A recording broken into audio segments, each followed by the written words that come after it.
গভীর রাতে একটা শব্দ শুনে নয়নচাঁদ বাবুর ঘুম ভেঙে গেল।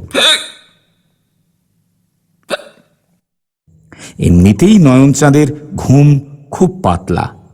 টাকা থাকলেই দুশ্চিন্তা, আর দুশ্চিন্তা থাকলেই অনিদ্রা। তা থেকেই আবার অগ্নিমান্দ হয়। সুতরাং টাকা থেকেও নয়নচাঁদের সুখ নেই। সারা বছর কবিরেজি পাঁচন, হোমিওপ্যাথি গুলি আর অ্যালোপ্যাথির নানা বিদঘুটে ওষুধ খেয়ে বেঁচে আছেন কোনো মতে। ঘুম ভাঙতেই নয়নচাঁদ চারদিকে চেয়ে দেখলেন।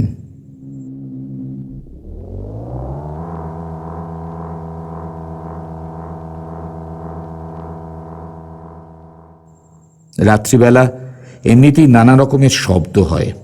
ইঁদুর দৌড়োয়, আরশোলা খরখর করে, কাঠের জোড় পটপট করে ছাড়ে, হাওয়ায় কাগজ ওড়ে, আরও কত কি। তাই নয়নচাঁদ তেমন ভয় পেলেন না। তবে আধো ঘুমের মধ্যে তার মনে হয়েছিল শব্দটা হলো জানালায়। জানালার শিকে যেমন টুং করে কেউ এসে ঢিল মারে। জানালার পাশেই একটা টেবিল, তাতে ঢাকা দেওয়া জলের গেলাস। নয়নচাঁদ টর্চ জেলে জলের দিকে হাত বাড়িয়েই চমকে গেলেন।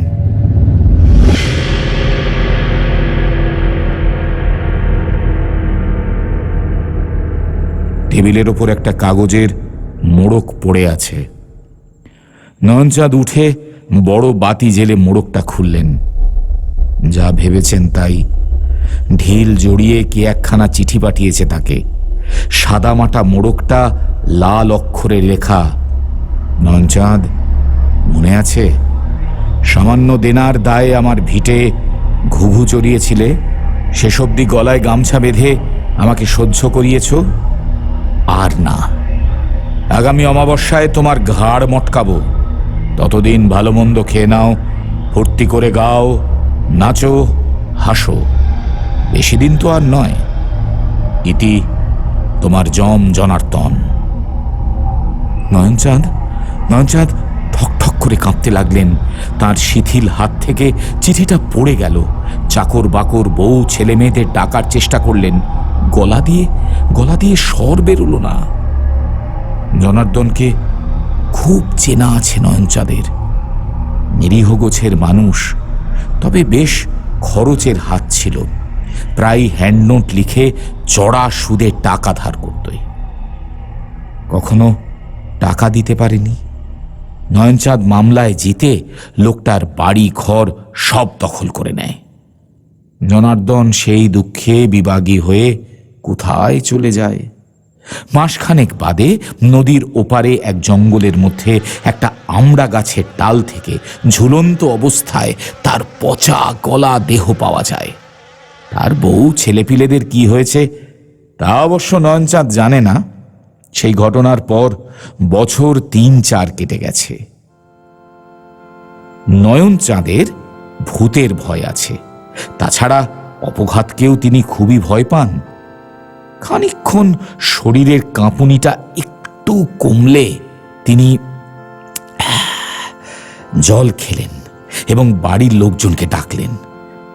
রাত্রে কেউ আর ঘুমোতে পারল না। এই রহস্যময় চিঠি নিয়ে উত্তেজিত আলোচনা, গবেষণা হতে লাগলো।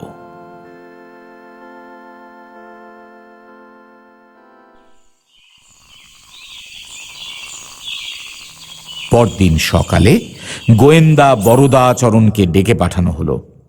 গোয়েন্দা বরদাচরণ লোকটা একটু অদ্ভুত। স্বাভাবিক নিয়মে কোনো কাজ করতে তিনি ভালোবাসেন না।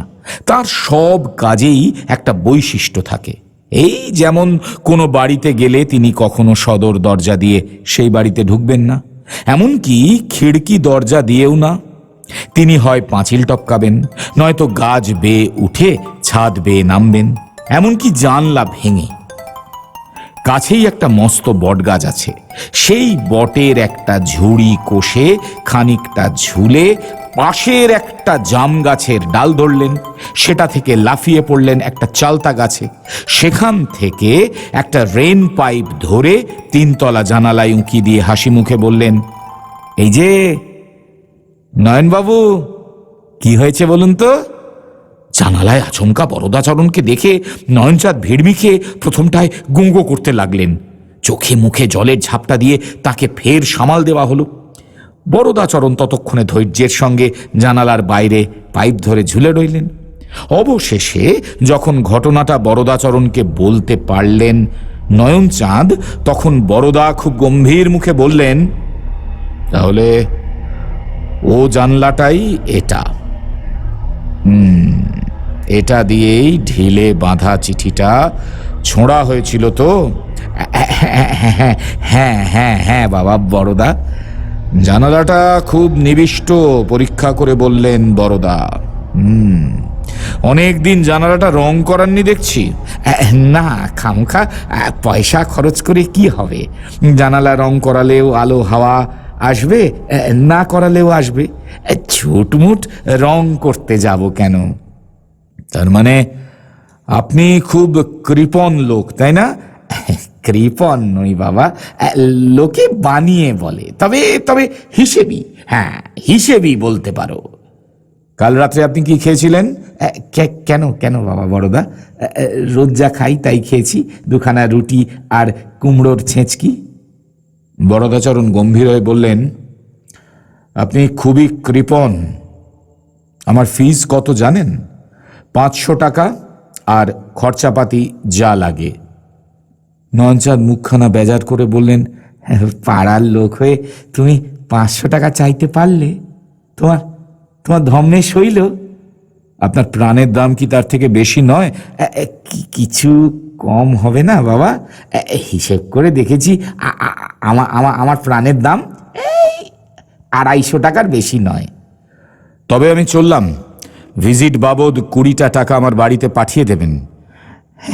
ঠিক ঠিক বুঝতে পারছি না, জনার্দন কয়েকটা হ্যান্ডনোট আমাকে লিখে দিয়েছিল, সেই লেখার সঙ্গে অনেকটা মিল আছে।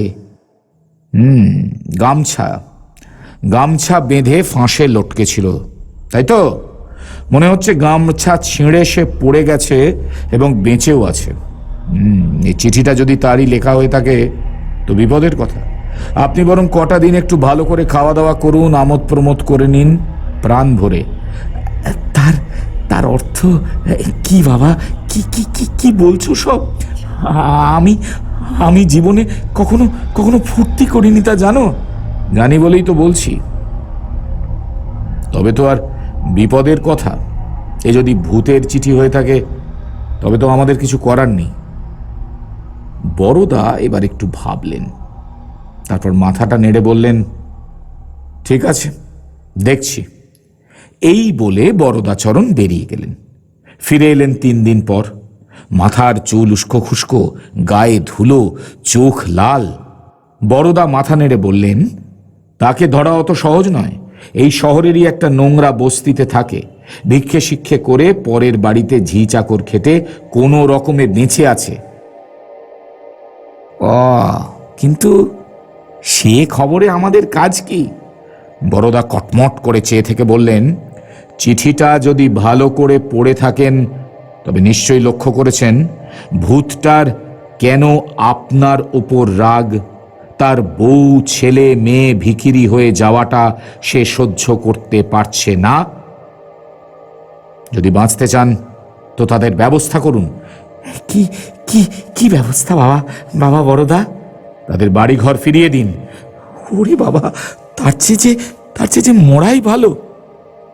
আপনি আপনি চ্যাম্পিয়ন। কিসে কিসে বাবা বড়দা? কিপটেমিতে। আচ্ছা আসি, আমার কিছু করার নেই। এই বড়দা, বাবা বাবা বাবা, দাঁড়াও দাঁড়াও দাঁড়াও। আচ্ছা আচ্ছা আচ্ছা, জনার্দনের পরিবারকে সব সব ফিরিয়ে দিলে কিছু হবে? মনে হয় হবে। তারপর আমি তো আছি। বলো কি বলো কি? যা বলছি তা করতে হবে। তাই হবে বাবা বড়দা, যা বলবে করব। শুধু শুধু প্রাণটা দেখো, প্রাণটা তো আগে। কি আর করবে নয়নচাঁদ?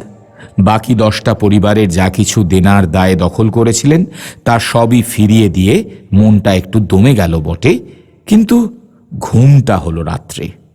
সন্ধেবেলা বরদা এসে বললেন, কেমন লাগছে নয়নচাঁদ বাবু, ভয় পাচ্ছেন না তো? ভয়ে ভয়ে শুকিয়ে যাচ্ছি বাবা। ভয় পাবেন না, আজ রাত্রে আরো দুখানা পরোটা বেশি খাবেন। কাল সকালে যত ভিখিরি আসবে আর কাউকে ফেরাবেন না। নিজের ঘরে শুয়ে একটু তন্দ্রা এসে গিয়েছিল। যখন তন্দ্রা ভাঙল তখন চারদিকে অমাবস্যার অন্ধকার, ঘরে কেউ আলো জেলে যায়নি। আতঙ্কে অস্থির হয়ে নয়নচাঁদ চেঁচালেন, ওরে ওরে, কে আছিস, কে আছিস? কেউ উত্তর দিল না। ঘাটটা কেমন লুড়লুড় করছিল নয়নচাঁদের, বুকটা ছমছম। চারিদিকে কিসের যেন একটা ষড়যন্ত্র চলছে অদৃশ্য। ফিসফাস কথাও শুনতে পাচ্ছেন। নয়নচাঁদ সভয়ে কাঠ হয়ে জানালাটার দিকে চেয়ে রইলেন। হঠাৎ হঠাৎ সেই অন্ধকার জানালায় একটা ছায়ামূর্তি উঠে এলো। নয়নচাঁদ আর সহ্য করতে পারলেন না। হঠাৎ তেড়ে উঠে জানালার দিকে ধেয়ে বললেন, কে? ভূতের পো? আর কোন পাপ আছে, আর কোন পাপ আছে আমার শুনি? আর কোন কর্মফল বাকি আছে? থোড়াই পরোয়া করি তোর? একটা টর্চের আলোয় ঘরটা ভরে গেল। হঠাৎ জানালার বাইরে থেকে বরদাচরণ বললেন, ঠিকই বলেছেন নয়নবাবু, আপনার আর পাপ টাপ নেই, ঘাড়ও কেউ মটকাবে না। অমাবস্যা একটু আগেই ছেড়ে গেছে। বটে বটে বাবা বড়দা, তবে ফের অমাবস্যা আসতে আর কতক্ষণ? এবার থেকে যেমন চালাচ্ছেন তেমনই চালিয়ে যান। সকালে ভিখিরিদের ভিক্ষে দেবেন, দুপুরে ভরপেট খাওয়া, বিকেলের দান ধ্যান সৎ চিন্তা, রাত্রে পরোটা। মনে থাকবে? নয়নচাঁদ একটা শ্বাস ছেড়ে বললেন, থাকবে বাবা, থাকবে।